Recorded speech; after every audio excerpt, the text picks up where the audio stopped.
talk a little bit about pen testing. This is where we're going to kind of diverge. They still have a lot of similarities, but pen testing has many different levels, and there's probably even sub-levels between these. But just to make it simple, you have what I call full disclosure. You're going to give the pen tester name of the company, IP blocks, email addresses, anything that you think they may want to test or would help them in their testing. Then there's a limited background. Maybe they just get your IP blocks and some email addresses or something like that.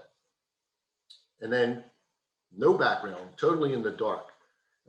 That's where, and you can see on the graphic on the right kind of explains full disclosure, it's going to be less expensive. Medium disclosure, going to be a little bit more expensive, and no disclosure other than this is the name of our company, see what you can do.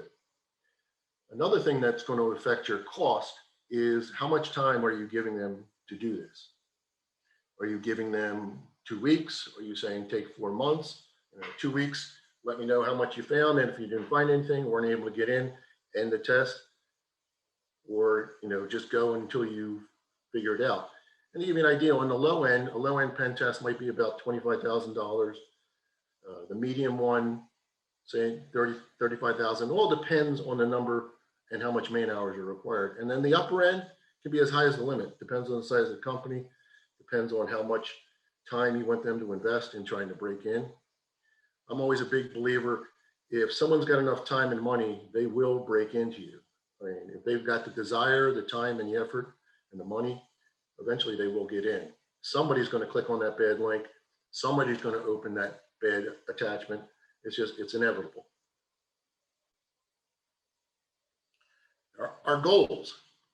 The goal of the pen test is actually to breach your network, to break in, get inside as though I was a hacker, and then acquire certain levels of access. Were they able to acquire admin access, root access? Were they only able to get on a couple desktops, not really migrate around your, make any lateral movements to your office?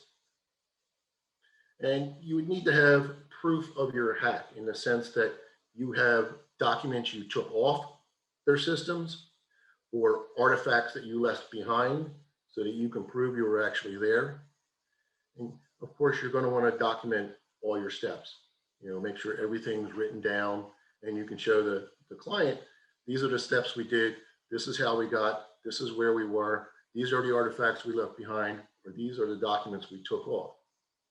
And we're going to continue on this topic. The other goals. Basically, you want to find the vulnerabilities before the bad guys come in and start exploiting them. Were they able to get through your firewall? Real simple. Were they turned away? Did they make a dent in it?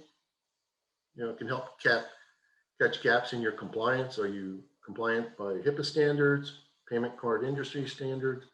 Looking for things that might be a problem to those organizations. I know with HIPAA, if you can show that you're doing a level of testing and you're doing some due diligence, you're still going to get fined if you have a disclosure problem, but it's not going to be as bad as somebody that's doing nothing. Because when they come in and say, let me see what you're doing. Oh, we don't have anything. We don't have any computer policies. We don't have anything like that. Another interesting aspect is if you're doing it somewhat in the dark, did the IT team, internal IT team, notice anything was going on? Did they see anything happening behind the scenes? And this can be very helpful. If they did, what steps did they take to mitigate it? Did they find the problem? Did they fix it? Excuse me. Did they move the closure down? And it gives you a sense of what a real world attack might do to your organization. Like if someone comes in and does a pen test and they're able to get in and they're able to get on your servers and they're able to get admin access or root access, then that gives you an idea of what they could do. They could encrypt everything, they could steal everything, they could pretty much do whatever they wanted. And it gives them a remediation guidance. These are the problems that we find. These are the things that you're going to need to close up. These are the suggestions for closing them. And we deal in general concepts most of the time, where you're going to need to do these types of things. Do you have computer policies in place that people follow? No, we don't. Well, you're going to need to have those.